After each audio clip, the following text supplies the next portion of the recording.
Welcome back to the most news in the morning. What issues are important to young voters this election year? I'm joined now by Jason Mattera. He's a spokesman for the Young America's Foundation. It's the largest conservative outreach program. And also Alexandra Acker, executive director of the Young Democrats of America. Thanks to both of you for joining us this morning.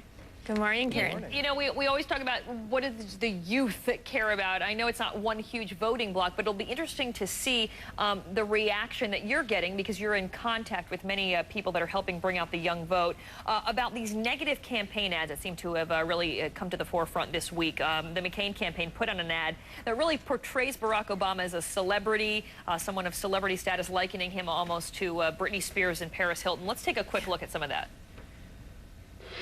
He's the biggest celebrity in the world. But is he ready to lead? McCain actually defended this ad. He said he's proud of it. Do you think it's a smart way to win over young voters?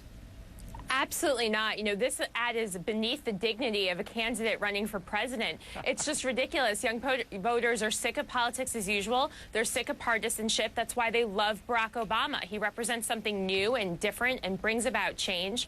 And this ad is just more of the same. I think that it makes John McCain look questionable rather than Barack Obama. Oh, please, because Barack Obama is such the post-partisan candidate with his comments that John McCain's campaign is ushering people away from voting for Obama because he has a funny name or because he's black. Let's be serious that I don't think this is going to sway young people either way, comparing him to a celebrity. I, in fact, think it's unfair to celebrities to compare them to Barack Obama because at least they're accomplished in their field. Obama has done diddly squat to get to the position he's at. He doesn't even have enough experience to run a corner bodega, let alone become the president of the United States. Well, Alexander, I want to ask you about this. Is there a danger to the style, no substance argument against Barack Obama? Well, I think it's a false argument. Young people are inspired by Barack Obama not because of his celebrity status. He became well known because young people flocked to his ideas, flocked to his policies, his real solutions for the problems that Americans are facing. Young people don't want to be pandered to. They care about the issues just like older voters do. The economy is the top concern. Young people are increasingly feeling the economic pinch, feeling insecure about their futures. The war in Iraq is obviously a top issue for young people, so they want to hear real solutions to real problems, not this same old politics as usual rhetoric that's coming out of the McCain campaign. It just smacks of desperation, and it's only August. Jason, I do want to ask you, as you are trying to get conservative young voters out there, is John McCain's age, the fact that he is going to be 72 years old if he wins and takes office, is that something that young people have concerns about, not for health reasons, but for concerns about perhaps being out of touch?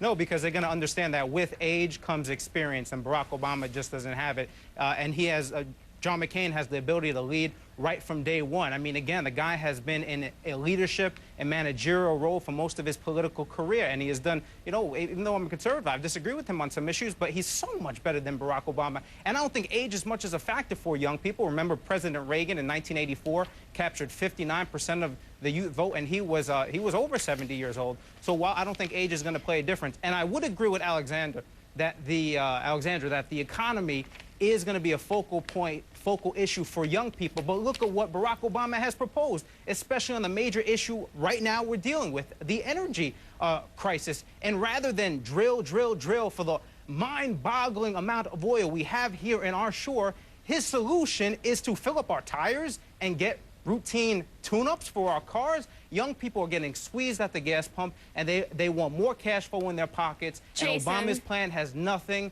to address that issue. Jason, I'm happy to buy you the half a tank of gas that offshore drilling will provide for you over the next 10 years. In oil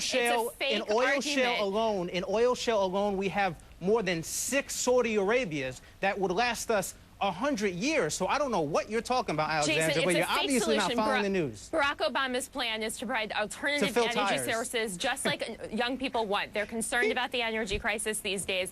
However, they're looking for real solutions, not short-term pandering. Short-term? 100 years is short-term? my gosh, both of us will be dead at that point, and our grandchildren will have grandchildren. But let's be clear. Obama has said that his policy is to fill up your tires. He just said it recently. Fill up your tires. What kind of energy solution is that? Barack Obama has proposed a true plan to bring alternative energy, tax rebates for the energy crisis. It's not a short-term pandering political summer slogan saying that, you know, let's give everyone a tax credit that's not even going to provide real relief at the pumps. Let's get back to what Americans really want. Increasing the supply you know what I will think? lower the price? I think that we had extra high-test coffee in the green rooms this morning because you guys had a very fiery debate. Great to talk to both of you. The youth vote, very, very important, so it's good to hear both points of view this morning. Thanks for coming. We appreciate it. Jason Mattera and Alexandra Acker.